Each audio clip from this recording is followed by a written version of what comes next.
उन्हाळ्यामध्ये भाजीला काय बनवायचं हा जर प्रश्न तुम्हाला पडत असेल तर त्यासाठी चमचमीत सांडग्याची भाजी आज आपण बनवत आहोत.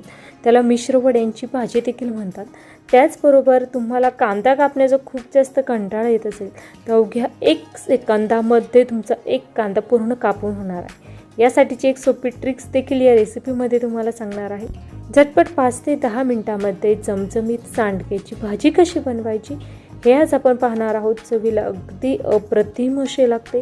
तुम्ही चपाती, भाकरी किंवा भातासोबत देखील ही भाजी सर्व करू शकता. सो हाय, मी कविता. मी तुमच्यासाठी घेऊन येत असते दररोज दुपारी 12 वाजता अशा चमचमीत झटपट तयार होणाऱ्या रेसिपी आणि त्यासोबत किचन टिप्स देखील, जेणेकरून तुमचा स्वयंपाक करणं होईल सोपं. त्यामुळे चॅनलला सबस्क्राईब केलं नसेल तर सबस्क्राईब करा. आज आपण उन्हाळा स्पेशल सांडग्याची भाजी कशी करायची ते पाहूया.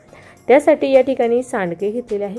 हे मिश्र डाळीचे सांडगे कसे बनवायचे याची डिटेलमध्ये रेसिपी आपण या अगोदर पाहिली आहे. ती जर तुम्ही पाहिली नसेल तर त्याची व्हिडिओ मी या व्हिडिओच्या शेवटी देणार आहे, तिथून तुम्ही पाहू शकता किंवा वरील आय बटनवर क्लिक करून देखील ती रेसिपी तुम्ही पाहू शकता. हे सांडगे घेतलेले आहेत. त्यानंतर आपण कढईमध्ये तेल टाकणार आहोत. तेल छान गरम होत आहे तोपर्यंत चॅलेंज आहे की अगदी तेल गरम होईपर्यंत आपले 4ही कांदे झटपट कापून होणार आहे. त्यासाठी पूर्वतयारीमध्ये कांद्याची वरील साल मी काढून ठेवली. अशा पद्धतीने छान असा हा कांदा कट करून घ्यायचा. आणि तुम्हाला जर कांदा कापण्याचा कंटाळा येत असेल तर अगदी बारीक आकाराचा हा कांदा अवघ्या 1 ते 2 मिनिटाच्या आत कापून होतो. ही अगदी सोपी आणि महत्त्वाची ट्रिक्स आहे.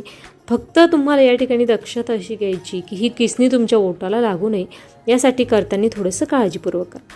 परंतु तुम्ही पाहू शकता डोळ्यात अगदी थेंबरही पाणी न येता अवघ्या काही मिनिटाच्या आतच आपला हा कांदा कापून झालेला. आणि अशाच किचनचे जर काही तुम्हाला हॅक्स शिकायचे असतील तर चॅनलला सबस्क्राईब करून ठेवा, कारण रेसिपीमध्ये आपण अशा पद्धतीचे हॅक्स देखील पाहत असतो. कढईतील तेल छान गरम झालेलं आहे. यामध्ये टाकूया 1 चमचा जिरं छान असं फुललेलं आहे. आता यामध्ये टाकणार आहोत कढीपत्ता. या स्टेजला तुम्हाला कोथिंबीर टाकायची असेल तर टाकू शकता, परंतु माझ्याकडे अगदी थोडीशी कोथिंबीर अवेलेबल होती, त्यामुळे कोथिंबीर मी फोडणीमध्ये न टाकता सगळ्यात शेवटी ती यूज करणार आहे. आता यामध्येच टाकूया आपण बारीक चिरलेला हा कांदा.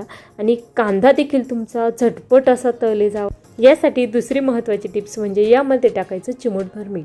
मिठामुळे कांद्यातील मॉइश्चर कमी व्हायला मदत होते आणि कांदा झटपट असा पटकन लालसर रंगावर तळ होतो. त्यामुळे खूप जास्त टाकायचं नाही, नाहीतर तुमच्या भाजीचं मिठाचं प्रमाण हे चुकू शकतं.